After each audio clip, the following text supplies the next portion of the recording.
Introducing managing moderators. You can have some of the king people standard moderators in addition. Oh, well, that's nifty, isn't it?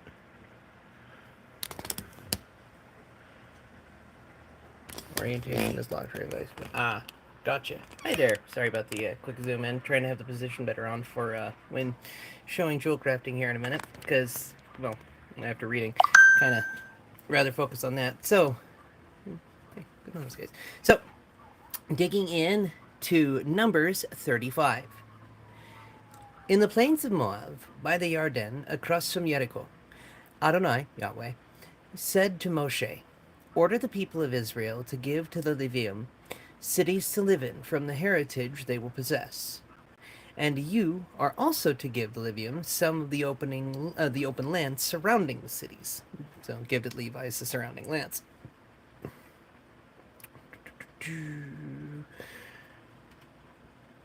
Order the people. Sorry, I lost my track there. Some of the surrounding lands, or the open lands surrounding the cities. Verse 3. They are to have the cities to live in, while their open land will be for their livestock, for growing crops, and for all their animals. The open land around. Okay, other thing. Sorry, I'm looking forward to having the tower back so the notifications aren't a distraction here thing and can actually have multiple screens and can do something a little bit more effective. Yay for being able to work to afford it. So, woohoo! God provides. And it's not even just the strength alone, because it's not just the provision, right? Because the job isn't what provides the paycheck, God is. Because, I mean, God is the one who provides the extra bonuses for when people leave a positive review or and gets my name in it and stuff like that, It's God doing all of it. Whether it's the strength to make it through, the provision for the day, or even just the fact that He's like, hey, we're just going to cap that at 149. You're basically replacing everything but my power source. Yeah, it broke good, but we got you. Wow, thank you. God's got me there too, and it's that focus, that focus of trust, that focus of the not really belief, but the focus of knowing that if He gave me today, He'll get me through today. If He's the one who made it so that I'm alive, the breath in my lungs, well, if He's providing the daily bread I need, then whatever that daily bread happens to look like, He'll provide it for. And I know the headspace and everything that'll be fixed once we're done reading, and the focus of the camera will be on a different one. But it's focusing on the fact that He will get us through. Whether it's the physical sense, the spiritual sense, the emotional sense, whatever form it may be, He gets us through. And that's what it is to truly recognize Him as Jireh. Because when Abraham talks about it, on the mountain of the Lord, He shall see to it, right? And often it becomes provider, and He is. But it's so much deeper than the way we look at provider in the common zeitgeist. Like He's provider in the oh my God, that was comfortable. He's provider in the sense of literally seeing to every need, the breath, the hope, He is the air we breathe. It's not just a religious platitude, it's a beautiful worship song and an invitation to see that perspective. Hi everybody joining. We're just going through Numbers 35, but I just want to take a moment because this is the fact that the Lord is providing for the Levites. He's providing not just the land for them or the cities for them. This is the cities of refuge that we're digging into. And Maisie is getting to dig into those beautiful places of God seeing to every need. The Levium would have the pasture land, so they're not living as orphans or as a forgotten tribe.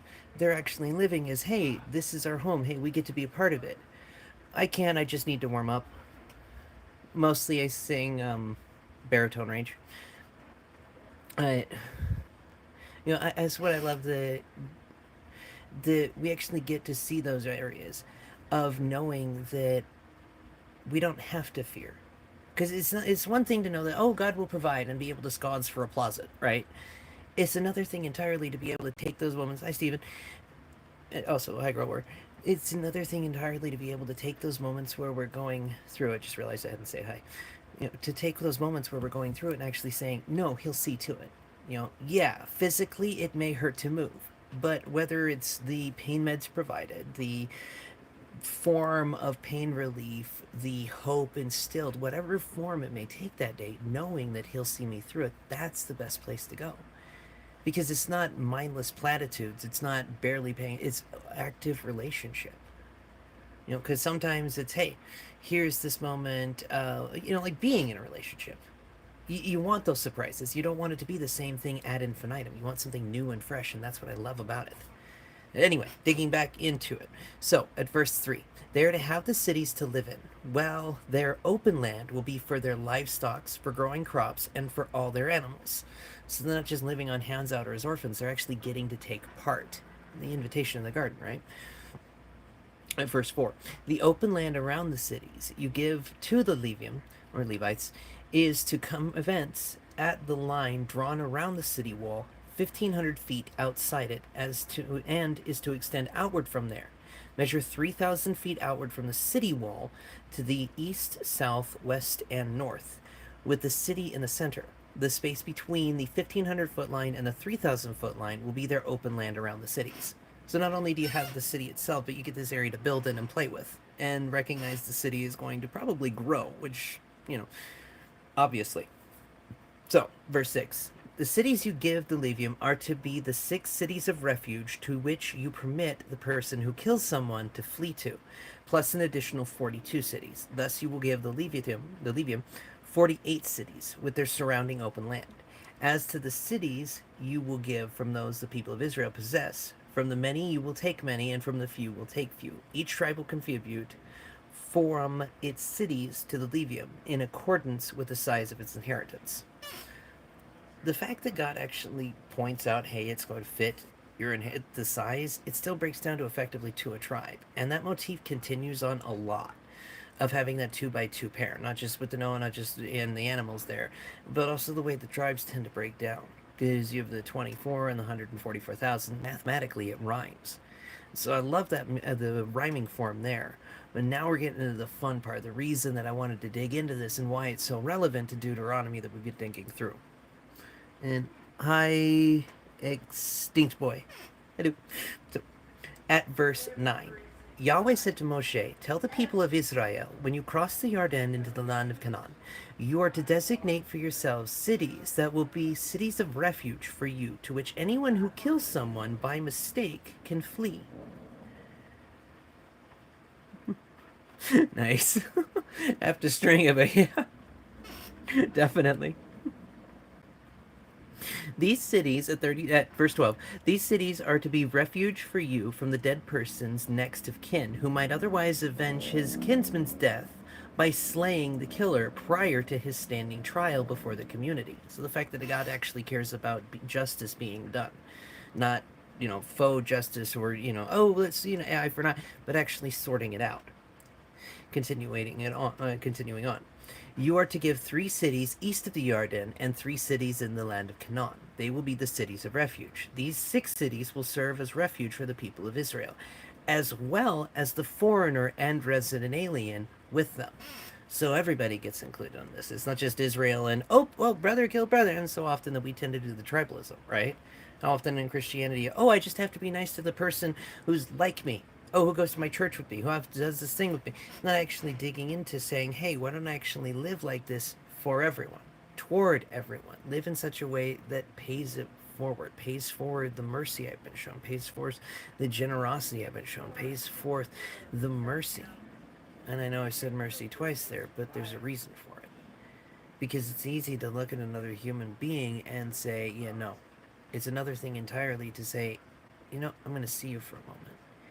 And the fact that God does that here for Israel itself, the native-born Israelite, for the foreigner and for the resident alien, for everyone in between, the whole of the community gets invited. Digging on in as we continue so that anyone who kills someone by mistake may flee there. Verse 16. However, if he hits him with an iron implement and thus causes his death, he is a murderer. The murderer must be put to death. Or if he hits him with a stone in his hand big enough to kill someone, and he dies, he is a murderer. The murderer must be put to death. Or if he hits him with a wood utensil in his hand capable of killing someone, and he dies, he is a murderer. The murderer must be put to death. I love it when the repetition moments are like that.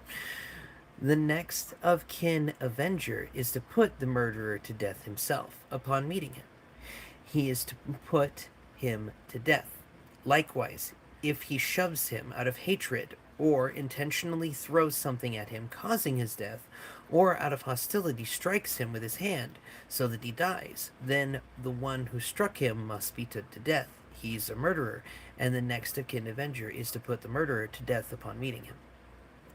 But suppose he shoves him suddenly, but without hostility, or he throws something at him unintentionally or without seeing him, being his enemy, or without seeing him, being his enemy, or seeking to harm him, he throws a stone big enough to cause death, and the person dies. Then the community is to judge between the one who struck him and the next of kin avenger in accordance with these rules.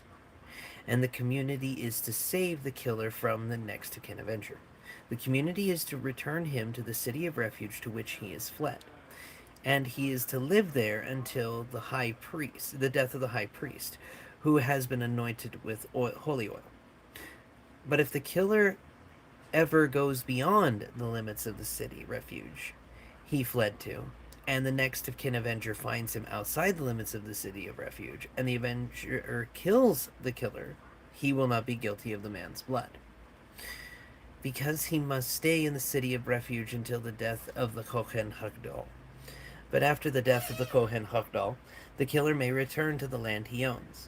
These things shall constitute your standard of judgment through all the generations where you live.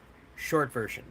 If anyone kills someone, the murderer is to be put to death upon the testimony of witnesses. But the testimony of only one witness will not suffice to cause the person to be put to death. Also, you are not to accept a ransom in lieu of the life for a murderer condemned to death. Rather, he must be put to death. Likewise, you are not to accept for someone who has fled to his city of refuge a ransom that would allow him to return to his land before the death of the priest. In this way you will not defile the land in which you are living, for blood defiles the land, and in this land no atonement can be made for blood shed in it except the blood of him who shed it. No, you are not to defile the land in which you live, and in which I live, for I, Yahweh, live among the people of Israel. Now, I know that lost quite a few, well, lost all of you, but I think it's because, honestly, it's kind of heavy text. I mean, let's face it, it feels really much like legalese, like hardcore legalese. And since all I need to do is be able, orientation is locked, or do I bother? Well, it's going to make that bloody hard to be able to see posts from y'all, but we'll roll with it.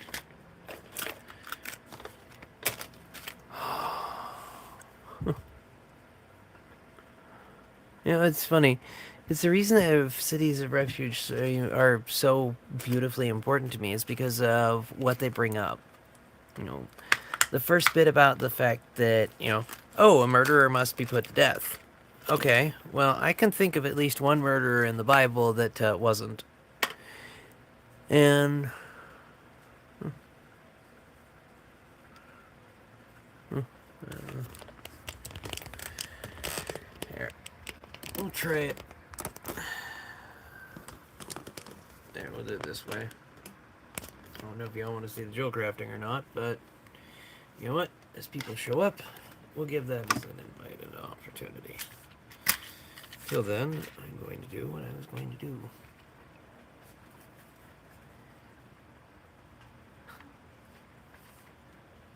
Even if other people, even if no one else shows up tonight, I just want to toss this out there. Look at the cities of refuge from the point of Cain.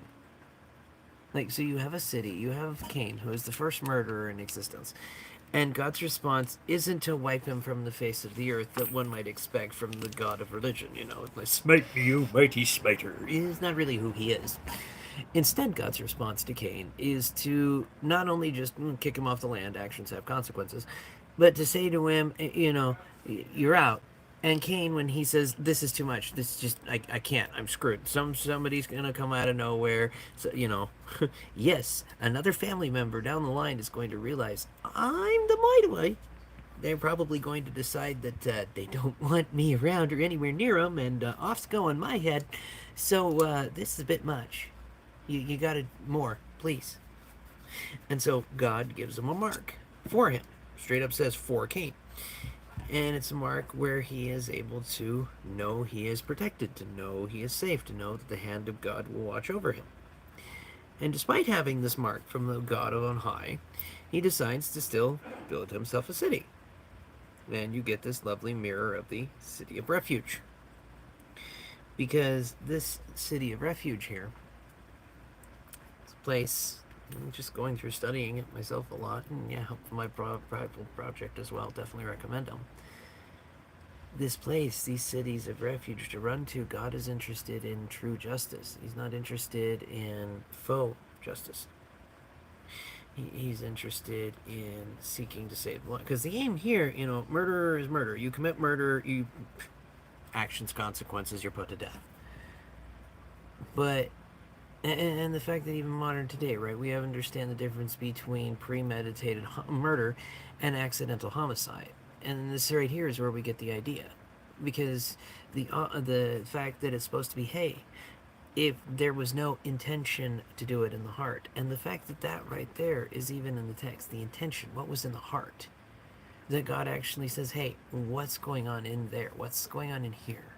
Why did they do it? And they just throws it out, oh shit, are you okay? Oh crap. Was it an accidental, or was it a purposeful, mischievous, intentful, evil act? That matters. And then the fact that you got the death of the high priest, right? That image of itself, Jesus, high priest. The death of the high priest being the atonement there for the person who's seeking refuge. I mean, the entire thing points to Jesus. The Cain running from out of fear, building a city and creating a refuge, and God's response to it is saying, look, I know human beings' tendency is to wall yourselves up, to cut yourselves off to create this place. Because in the ancient world, what made a city was walls. It wasn't the size, it was the fact that it was a walled enclosure. So you have this tendency of humanity to put up walls, to defend themselves, to circle the wagons, to cut everyone off. And it's not just something we do physically, it's something we do on so many deeper levels. It's the tendency of man. I mean, that's why I love the Bible so much. It's a truly introspective look at what is wrong. And not in that, like, what's wrong with you? But in that sense of, like, no, this is the human condition. This is the reason I need help. We need help. This right here is the, hey, why is it so rough? Because we're broken. Because at some point, every single one of us is going through this same thing in some variation. I'm hurt, I'm running, I'm gonna throw up walls. And God's response to the tendency of man, yep, I know you're hurt, I know you're running, here. I'm going to take this place that you're going to run to, this place that you're going to build inevitably because fear tends to conquer, and I'm going to use it. Why do you think that Eden goes from this beautiful garden place to a revelation city? It's because man has a tendency to build cities, and God is meeting us where we are and taking us to where we could be. Because the point is playing together in the garden to grow. It's not religious smite me, almighty smiter. It's, wow, whoops has happened, and God's more interested in the heart. And I love the fact that as you go through the text, I mean, yeah, you have to slow down and look at it. And that's why I'm still wanting to get this set up for doing like dual screens and stuff like that so we can look at the text and actually slow down with it. Because the death of the high priest, that image is there. Solomon, when he gives that ruling to the man who yelled at his father and insulted his father, when David said, yes, but don't let this guy live, right? The ruling that he got, it's right here. He basically treated this man effectively and most definitively with his ruling like a person who killed another unintentionally. He was effectively ruling that you have killed my father. Prepare to die. He inigoed Montoya him. If you want to have a little bit of a laugh with it. And so that you've got like the ruling of Solomon, the imagery of the high priest, the imagery of Cain, the imagery of all of it, combined with the study of man's intent tendency to wall themselves off and run away. And that all of it is wrapped around the idea of protecting everyone in the land. It truly is beautiful to me. Because it means God is looking at something far deeper than we are. And how often is that the truth? How often is that damn near a truism? I mean, how many channels out there? Hell, not even channels. How many different...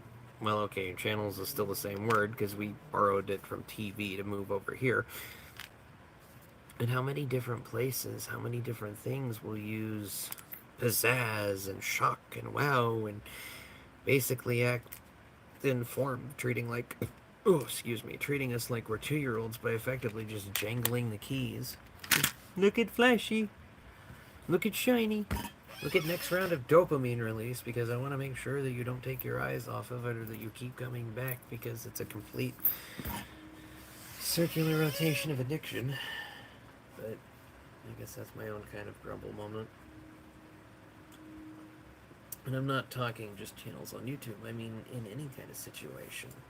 When your focus is selling flash and pizzazz and bang and fear, then you have to keep selling more pizzazz, more bang, more whoosh, more fear, until it becomes a race to the bottom of the drain, until all you can do is sensationalize nothing to be able to make sure to sell one more copy, to sell one more round, to sell one more thing. That's why it's heartbreaking.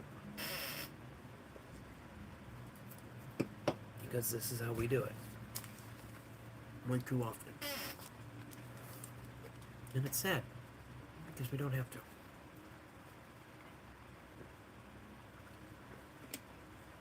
I'm not sure about YouTube rules things, and I don't want to get in trouble or any kind of thing like that. Because, I mean, yes, down the road, and hey, spoiler things for those who actually end up watching this.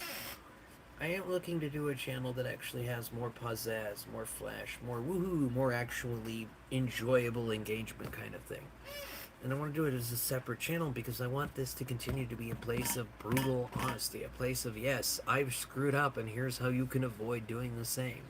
The channel place where, yes, I recognize that I may be basically Ben Stein level boring with the ability to throw in the occasional accent. Ooh, isn't it lovely? Huzzah, yes, huzzah, huzzah as well. And at the same moment, I want to keep it that kind of quote-unquote level boring because I want it to be honest and real here. I want it to be a place where just, you know, what's going on with you? What's in your heart? What's in your mind? What are you feeling? What do you want to talk about? Because this world is obsessed with selling us Instagram likes, 30-second videos, 60-second clips, meaningless, pointless nothings that we think we want but don't actually understand what it is. I mean, any idea? I mean, truly. If you don't believe me, do the research for yourself. The sheer volume of Instagram couples that hate each other when behind the camera, that want nothing to do with each other when not in front of that little flash. The sheer volume of number of relationships that play out the same way it does with the tabloids, because it's the same kind of mentality. It's selling sex, it's selling fear, it's selling an image, an idol. Oh, I want this perfect image relationship. You want it? Work at it. Don't fake it with an Instagram reel and a dozen filters. Actually dig into the nitty-gritty. Spend time looking at the one you love and say, you know what? I adore you. I want to know more about you. And that right there is the same kind of interconnected understanding in why marriage is an image of our relationship with God. Yes, I keep going back there because, one, I could talk about God until the entirety of hell when, all right, we get it. We surrender. Just shut up.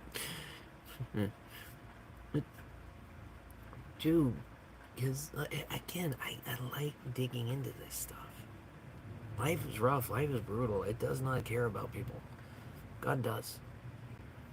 The dragon demands that you make a sacrifice, and it will start you from a very small thing. The tiniest little bit of thing. Oh, just a little quiet corner. Oh, just a little slack. Just a little not being true to yourself. Just a little cutting a corner. Just just a little faking it. Just a little mask. Just another little lie. And on and on and on. Asking more and more to be sacrificed. Character, time. It eventually gets to the point where family's on the block too.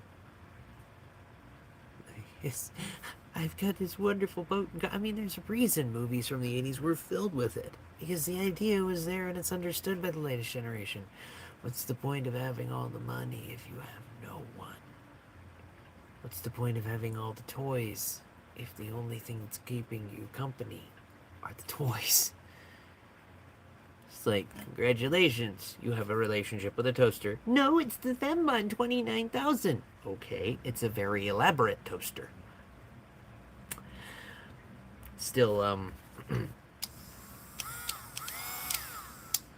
gonna imply anything. It's sad. Because we're designed for people. We're designed to interact with each other. We're designed for Instagram filters. We're not designed to be hypocrites. And I mean that in both senses of the words, honestly. The modern day sense of do as I say, not as I do, and the biblical sense of wearing 1,000 masks, different person in every new situation. I don't want that here. I want everyone to know that comes here to know that this channel, this place, these kind of live streams are those moments where let's just be real. Let's just be honest. No pretense, no bullshit. Just, how was your day? It's good. Yeah? Yeah. Awesome. How was your day? Sucked. Yeah? Yeah. Well, does this moment suck? No. Alright. Is the next one gonna suck? I don't know yet. Well, we'll get to it when we get to it. And we'll see. And in that moment, you decide, no, next moment's gonna suck too. Well, alright, we'll endure it together. And you decide, you know what? Nah, the sucks back there. Suck stops back there. It's gonna be a good day. Alright, let's do it. Today's a good day. It's mentality. It's the shit. That's why I like to be able to discuss things here and invite it. The city of refuge, the whole point of it is to look after the person who's trying their best, had a major whoops, and just needs a break. How often is that the story? And the story of grace is there for a reason.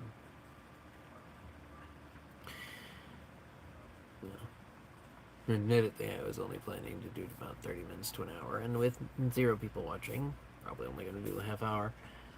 Again, and I'm just going to leave this up because I genuinely want people to see it, and I hope you will dig in and understand. Come, hang out. Understand you are welcome. Understand that your troubles, I can't beat you up here. Here is a good place to hang, to talk. So in that sense, it's on your guys' mind. What do you think about with the cities of refuge? What do you think about with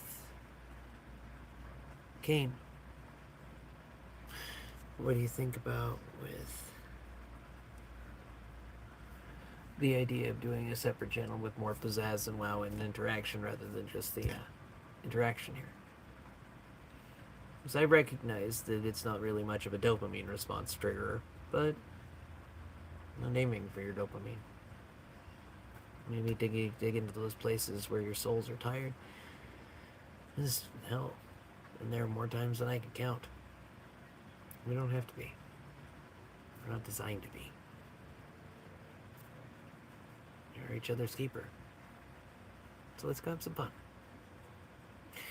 No, as it is about the last 20 seconds or so on the live stream, glad for everybody who showed up and stuck around, and hi for everybody who joined in, and hope we can back it up and see the dig in and invitation of just hanging out and having some fun. Because it really is wild to see how God will meet us at those rough places.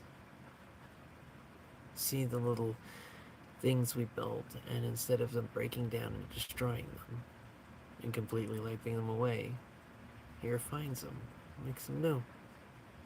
Story of what he does to us. Well, I look forward to digging in tomorrow morning as we pick up with Deuteronomy chapter 4, picking up with those first 41 through 44, I do believe. It's always so nice when they're so close together. Yeah, Deuteronomy 44 through 48 tomorrow. Looking forward to digging into that together with everyone. Why we did this live stream to reference the city of Refuge, so it has a little more context. May his favor be upon you. Know that you're loved. God willing, I'll see you then, and God willing, still next week. A bit better of a setup to actually be able to interact easier than just doing Sage on the stage. We can actually have something more interesting to look at as well.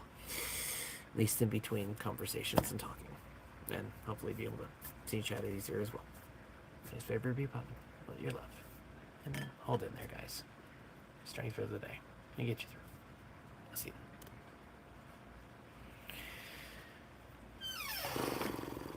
Hello, you.